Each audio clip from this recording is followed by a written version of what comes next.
सुनहरी खेत कहानी खूबसूरत गांव भरे नगर से शुरू होती है।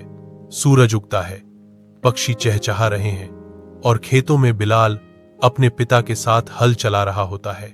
बिलाल कहता है, अब्बा, एक दिन मैं ऐसा बीज उगाऊंगा जो कभी मरेगा नहीं। आमना मुस्कुराती है, पहले समय पर उठना तो सीख लो वैज्ञानिक साहब। चाचा इकबाल बच्चों को बताते हैं कि उनके दादा ने एक बार सुनहरी खेत उगाया था, ऐसा खेत जो पूरे गांव के लिए खुशहाली लाया था। लेकिन वह राज अब खो चुका है। इसी दौरान शहर से नवीद नामी बिजनेसमैन आता है। वह कहता है, मैं तुम्हारे खेत खरीदना चाहता हूं और यहां फैक्ट्री बनाऊंगा, तुम्हें बहुत पैसे मिलेंगे। गांव वाले लालच में आ जाते हैं, मगर बिलाल के अब्बा कहते हैं, जमीन मां जैसी होती है, उसे बेचा नहीं जाता। नवीद गुस्से में आकर चाल चलता है।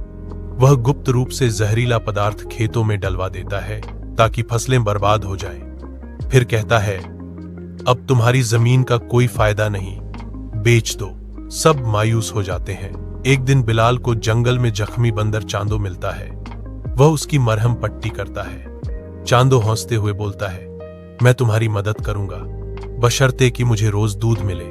चांदो बिलाल को एक खुफिया सुरंग दिखाता है जो पुराने चाचा इकबाल के दादा के खेत तक जाती है।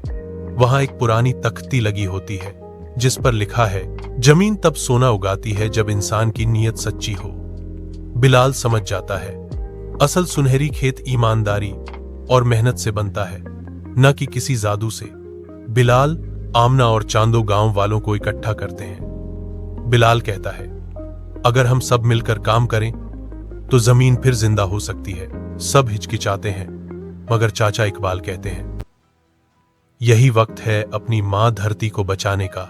सब लोग मेहनत से खेत साफ करते हैं, नए बीज बोते हैं और दिन रात काम करते हैं। चांदू अपनी शरारतों से सबका दिल बहलाता रहता है। दूसरी तरफ नवीद गुस्से में आकर बारिश रोकने वाला जादू इस्तेमाल करता है। नादिर की मदद से जमीन सूखने लगती है।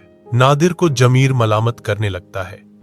वह बिलाल के पास आता है और कहता है, मैंने गलती की, नोविद ने तुम्हारी जमीन बर्बाद करने का मंसूबा बनाया है। बिलाल, आमिना और चांदो रात के अंधेरे में नोविद के गोदाम में घुस जाते हैं।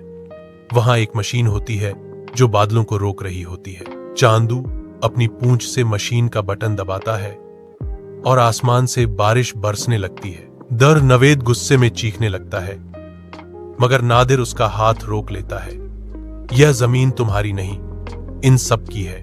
नवेद भाग जाता है, बादल छटते हैं और खेत सुनहरे हो जाते हैं। सुबह सूरज निकलता है और गांव के खेत सोने की तरह चमक रहे होते हैं। सब खुशी से नारे लगाते हैं, यह है हमारी मेहनत की रोशनी।